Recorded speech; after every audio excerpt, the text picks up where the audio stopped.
नमस्कार, मैं प्रियंका डामोर और आप देख रहे हैं रेडियो वर्तास एशिया। कलीसियाई समाचार में आप सभी का स्वागत है। कलीसियाई समाचारों में प्रमुख है, छत्तीसगढ़ में आदिवासी ईसाइयों पर हुए हमलों पर जांच की मांग। अमेरिका के कैथलिकों ने फादर माइकल मैक्विनी की धन्य घोषणा का समारोह मनाया। केरल ख्रिस्तियों के विरुद्ध भेदभाव को समाप्त करे। पटना में किशोर लड़कों के लिए 2 दिवसीय कार्यशाला का आयोजन किया गया। छत्तीसगढ़ राज्य के एक गांव में एक क्रॉस को ध्वस्त कर दिया गया। वियना हमले पर संत पिता ने संवेदना व्यक्त की। अरुणाचल प्रदेश में ईसाइयों ने धरना दिया। अब जानते हैं समाचार विस्तार से। छत्तीसगढ़ में आदिवासी ईसाइयों पर हुए हमलों पर जांच की मांग। चर्च के अध्यक्षों ने छत्तीसगढ़ में आदिवासी ईसाइयों पर हाल ही में हुए हमलों पर जांच की मांग की। कोड़गांव, सुकमा, बस्तर और दंतेवाड़ा जिलों में 22 से 23 सितंबर को हिंसा हुई। मीडिया को जांचकर्ता टीम ने बताया कि आदिवासी ईसाइयों पर हमला किया गया और उनकी संपत्ति नष्ट कर दी गई। महिलाओं और बच्चों के साथ भी मारपीट की गई, जिसमें कई लोग अपनी जान बचाने के लिए जंगल भाग गए। रायगढ़ के बिशप पॉल टोप्पो ने कहा, हम इन घटनाओं से दुखी हैं और आदिवासी समुदाय के कल्याण की रक्षा और विभिन्न धर्मों के बीच सांप्रदायिकता सद्भाव लाने के लिए निष्पक्ष जांच की मांग कर रहे हैं। अमेरिका के कैथलिकों ने फादर माइकल मैक्विनी की धन्य घोषणा का समारोह मनाया। सुप्रीम नाइट कार्ल एंडरसन ने बताया कि कोलंबस के शूरवीर के संस्थापक धन्य फादर माइकल मैक्विनी अभी भी कलीसिया के लिए मिशनरी दान का एक महत्वपूर्ण उदाहरण है। शनिवार को हार्टफोर्ड के संत जोसेफ महागिरजाघर में महाधर्माध्यक्ष कार्डिनल जोसेफ तोबिन ने फादर माइकल जे मैक्विनी को पवित्र मिस्सा समारोह के दौरान धन्य घोषित किया।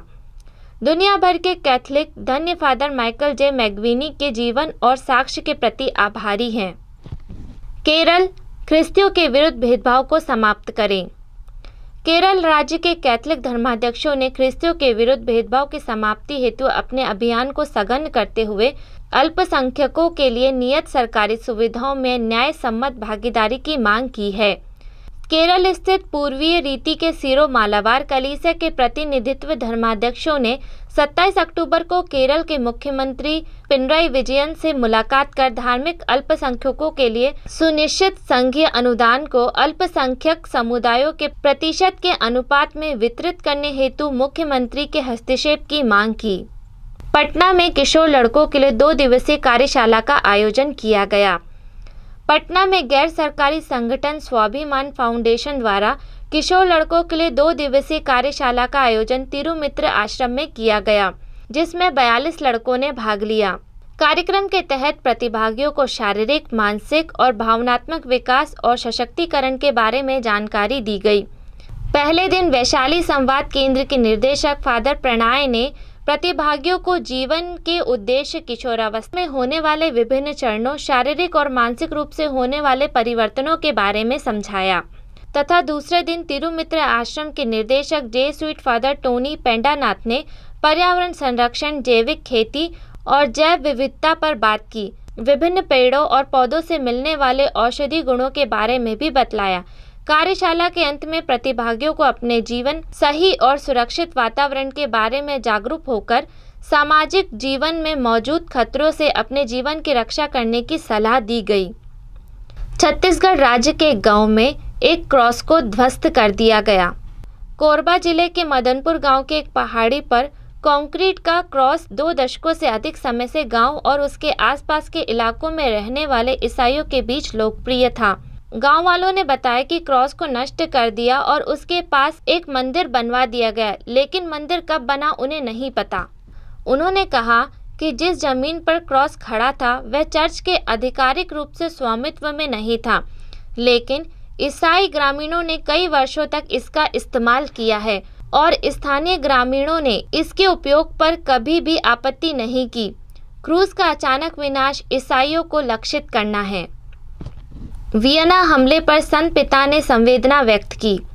संत पिता फ्रांसिस ने ऑस्ट्रिया के वियना शहर में सोमवार को हुए हमले के शिकार लोगों एवं उनके परिवार वालों के प्रति अपना आध्यात्मिक समाप्य व्यक्त किया।